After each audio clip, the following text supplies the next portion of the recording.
Hey, that's us. hmm Hi, YouTube. Hey guys! Hey, guys. So, this is gonna be our other video series that we're doing on our channel about the games that we're making. Yeah, we want to share the stuff that we're making. Yeah, what was this, like 3 or 4 months ago? We decided to try to start making a game a month to try to get hmm better at finishing projects and scoping things down because we would get too ambitious whenever we started something and we're like, oh, it's going to be the greatest thing ever. And then we would never finish it or we get overwhelmed.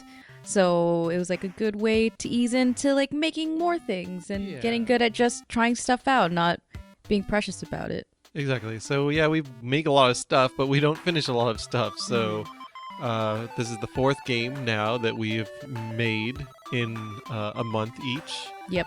And yeah, like Krista said, the goal is just to make something real small so that we actually finish it. So this last month, we made Jump Doper. Um, the goal with this game, we're not, yeah, like Krista said, we're not trying to be super precious about any of these ideas. We just come up with an idea and make it. And if it's not good, that's fine. We've got another month to make another game. Yeah.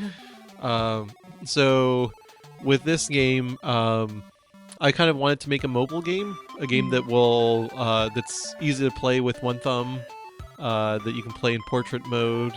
And Krista really wanted to learn 3D modeling, Mm-hmm. so we kind of came up with a game that kind of satisfied both of those. Like she could do some pretty simple 3D models, and the design of the game was very mobile friendly. So we're playing on PC, but you can also download this on Android and iPhone. Mm-hmm. So Jump Doper, you're this little cactus guy, Yep. and you push any button, or on the phone you tap the screen and you jump. And it really is just like this high score game. You just jump roping. Yeah. But you got Jump Doper and Doper and Doper. Um, I'm super baller at this. Brian got pretty good. I feel like Brian, because he's prototyping the game and he's playing the game a lot more than anyone else, he ends up getting really good at the games. And so when someone else tries it, I'm like, oh no, we make games way too hard. Like, I feel bad when I see people struggle with our games, but that's kind of Yeah, I tried the to design point, it and tune maybe? it I don't so know. that like this one is a reflex challenge game. So the goal, I tried to tune it so it is pretty hard. Like the first time you play, you'll get maybe a few jumps, maybe like 5 jumps, and then you'll start to get a sense of the rhythm. Mhm. So you do get like a little bit better and better at it.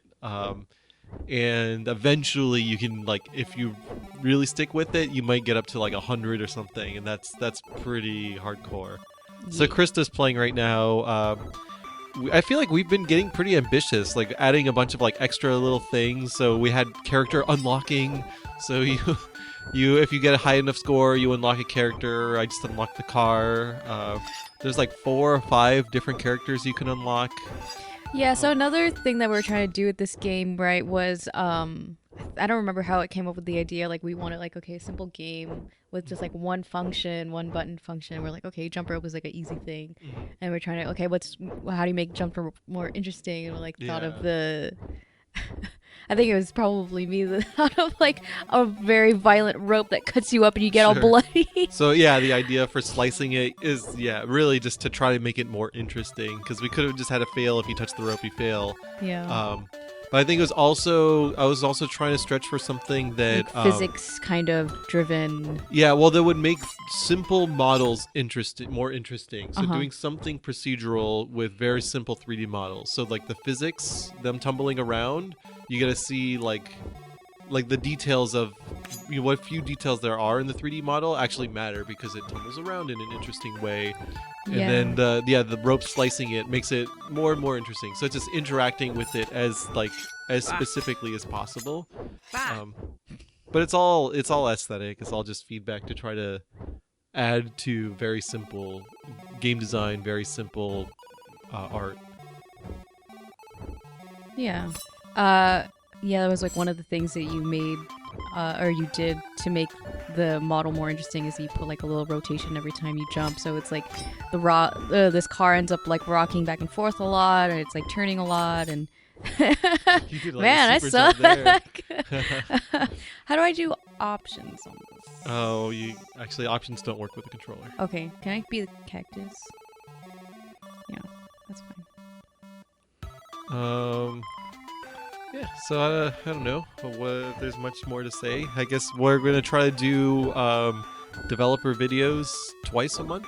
So we'll show off our projects when we finish them, and then we're also going to show off projects in the middle of developing them. Yeah. So we'll have another video out in the middle of this month, and we'll just keep you updated on what we're doing, and yeah. Oh, did you not want to talk about the leaderboard troubles or anything like that? Or Sure, why not? Yeah, I tried doing leaderboards on this game, and they just gave me. I ended up being way more of a hassle than I expected. So I was like trying to hook into, friends list leaderboards on iPhone and on Android, and I like just totally botched it. I messed up big time, and so last minute I pulled it out and just made it so it keeps track of your top scores rather than comparing it against your friends. Like, it would have been really sweet to have that. That was like, with our goal of making a mobile game, I think a huge part of that is the social thing, having your friends list and friends scores and stuff. And I tried, but I messed up and I ran out of time. So. Yeah, we're kind of bad about like project pacing. Like, we end up working really, really hard at the end, like the last weekend of the month. We're like, oh no, we don't have time left. This is also around Christmas. Like, this is our December month. We're working in December, so we released this in January. Yeah, but this particular, like, I think we knew we were going to be working on it during the holidays, so we ended up making a tiny scope. So it's like, yeah, like you said, it's jump rope. You push one button, and it seems simple in our head, but there's a lot of little pieces that come together. And yeah, especially doing the leaderboards, like it's trying to learn, new technology and do a bunch of stuff that I've never done before, which is cool for learning, but I ended up just not making it in time. So maybe next time we'll have leaderboards, maybe not. We'll see. Yeah, there's been a couple of our games. Well, mostly this one, and a Sea Loot was our other game that had like they give you a score at the end, and our friends like were really excited, and they were like posting their scores on Facebook and wanting to compare with like, who am I better than this guy? Or so it seems like it's worth learning the leaderboard stuff. But yeah, we just like we're focused on so many other things, and like having that month constraint is really determines how much we can and can't do. I think once I get it, I do it once, I can just reuse it. And I got really close. I just messed something up and didn't have time to debug it. But we tried, guys. We tried, sorry. Don't think that we weren't thinking about it. Yeah. So, you want to go for ultimate high score and see how high you can get? All right, this is going to get serious mode. Let's see how high Krista can get. So I'm going to get like 2. So there's a lot of details, like Krista was always pointing out the slicing thing. Krista designed all these color palettes that, like, every time you hit a certain score benchmark, the color palette will change, the background will change, the lighting actually affects the character. I suck. If you get to 80 jumps, it goes into like hardcore mode.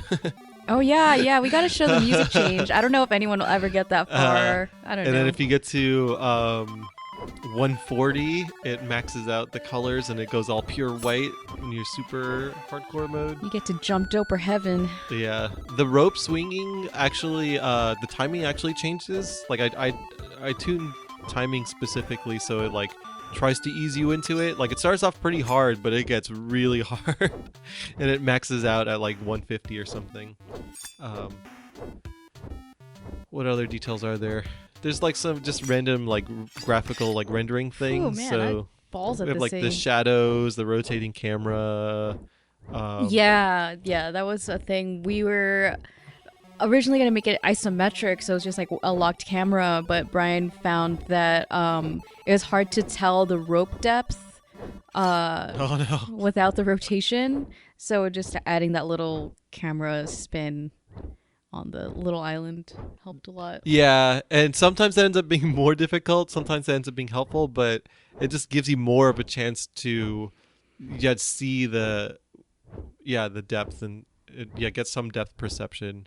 Because locked camera is actually worse than a rotating camera. Get 200, bro. 200? No, I think we're done. I don't want to drag this video on too long. But anyways, thanks for watching. Okay, yep. Yeah, like I said, we'll have 2 of these a month. And then our Let's Plays, we're going to try to do 2 of those a week. So, just subscribe and you'll keep getting these updates. So thanks for watching. All right. Bye, guys. Bye. I love you.